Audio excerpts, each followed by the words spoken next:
Julius Melema made a speech against what he believed is oppression and capitalism, imperialism, if you prefer. And he's not afraid. You'll find in life people that are very vocal, but Julius Malema kind of vocal is very scarce.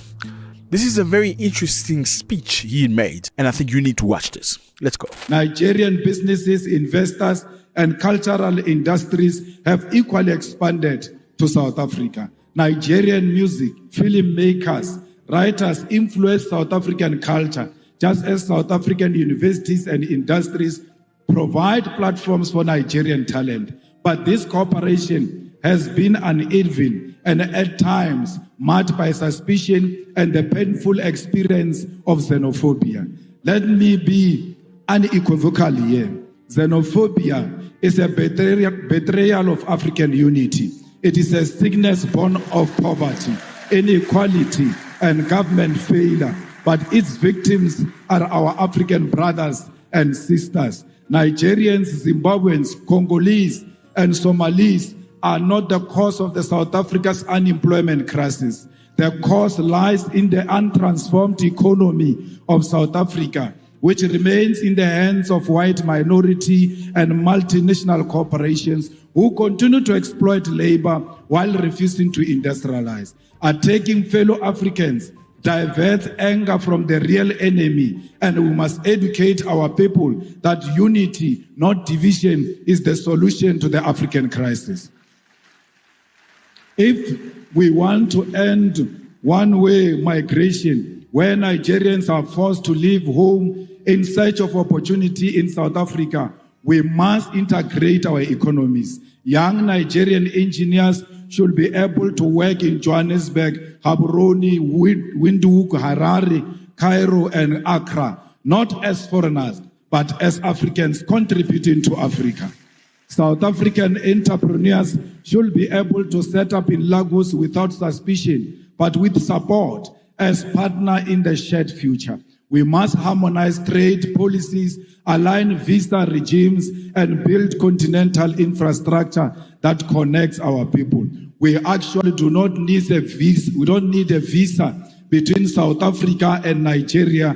In the same way, we don't need a visa for our people to travel in their own continent. We are one. Both South Africa and Nigeria know the pain of colonialism. Both have faced internal divisions. Both have enjoyed the pressures of global imperialism that seeks to divide and exploit and control us. Both know that the only path forward is Pan-African solidarity.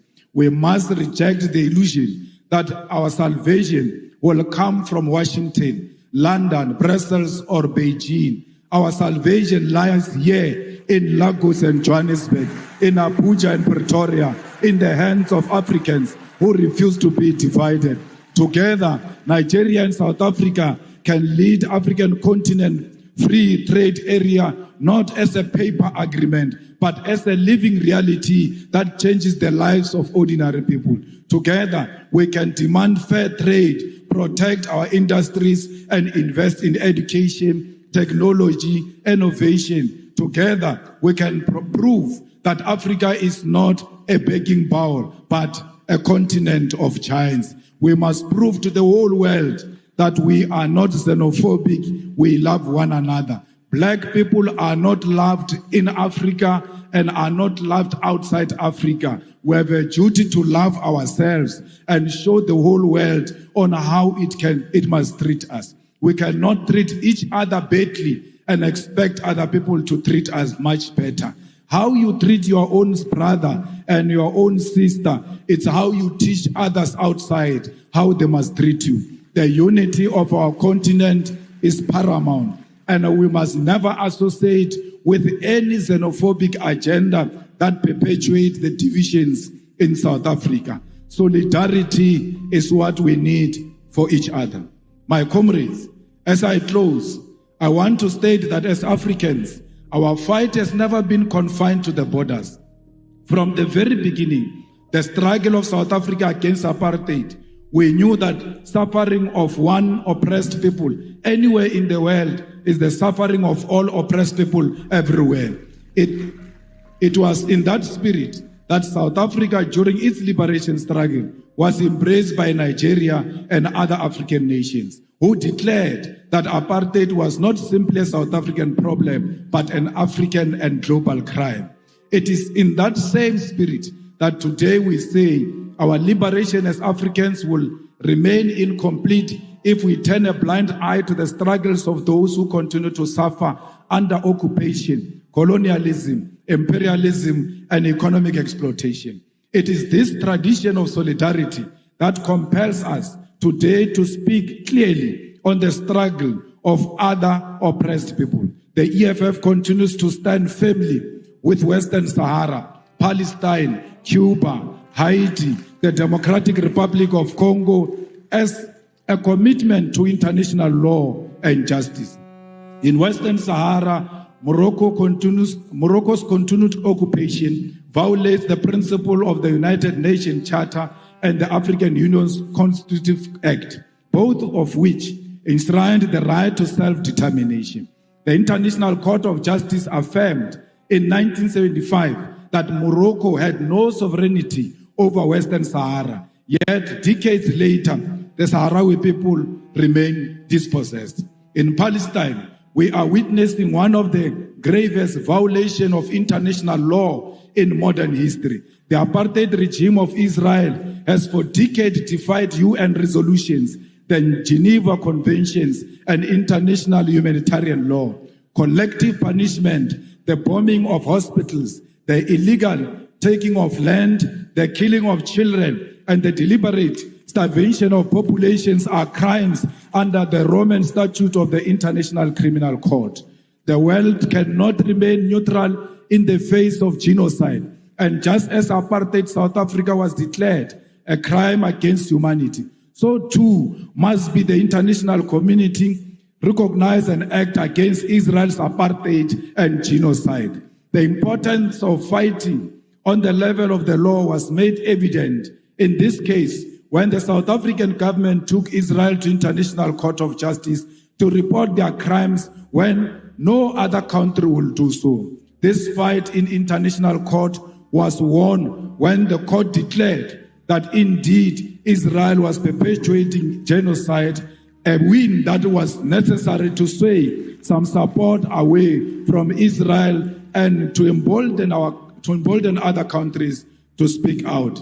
This fight also led to the International Criminal Court to issue a warrant of arrest for the Israeli Prime Minister Benjamin Netanyahu and his Minister of Defense for war crimes.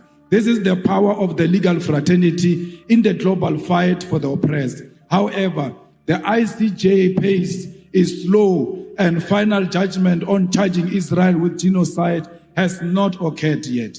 We must therefore confront the uncomfortable truth that the slow pace of these proceedings is not accidental, but reflects a global legal order designed and maintained under white supremacy.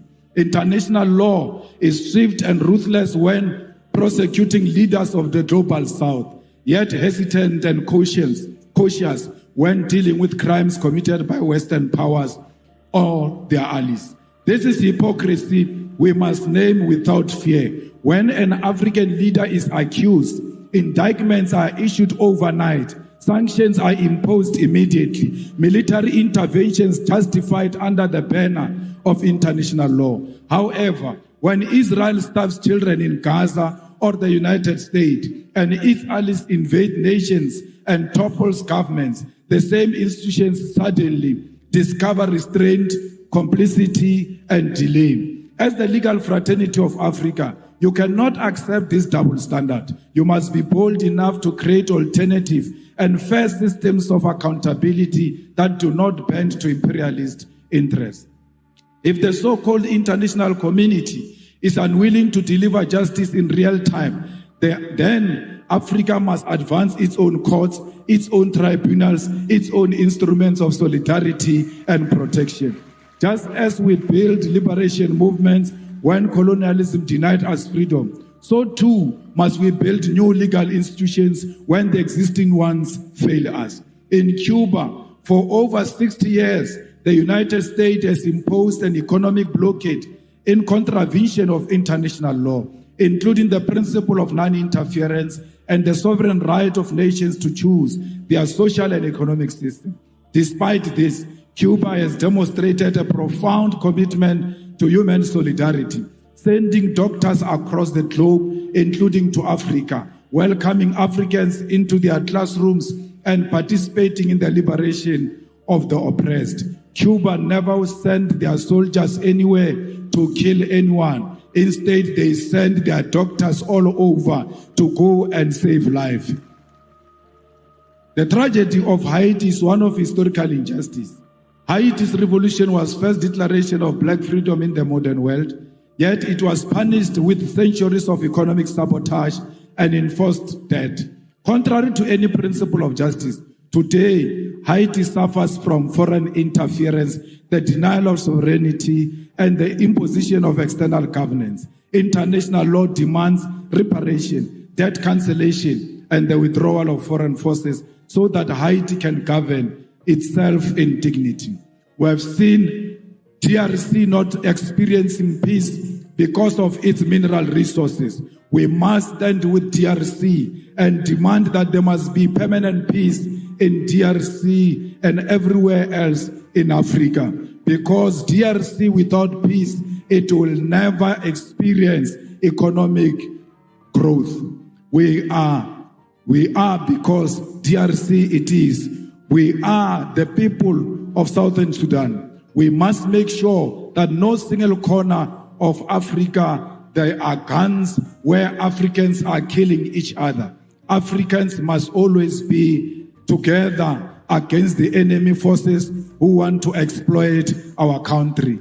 We are here today to reclaim our land. We want the land of Africa to be returned to Africa because it belongs to the Africans. We want the minerals of Africa to be returned to the Africans because that's where they belong. We want to build industries in Africa and process our minerals here in Africa. We've got the capacity. We must never allow the imperialist forces to divide us in order to take our minerals from us. We demand one Africa. We demand borderless Africa. We demand Africa with one president, with one currency, with one military command, with one parliament, because we know the currency of Africa will be much more stronger against the American currency. We don't care what Trump thinks of us. He will never choose a policy position for Africans. We are not subject of Trump. We must refuse to be subjects of Trump. We must stand together as the world changes and show the world that Africa is one and Africa is equal to all nations, to China, to Russia, to America. We are not just a small nation. We are a big nation. We are not a dark continent. How can we be dark when we've got diamond that is shining amongst us? We are a shining nation. I thank you. All right. Let me know how you feel about this, fellas. It was a great pleasure. God bless.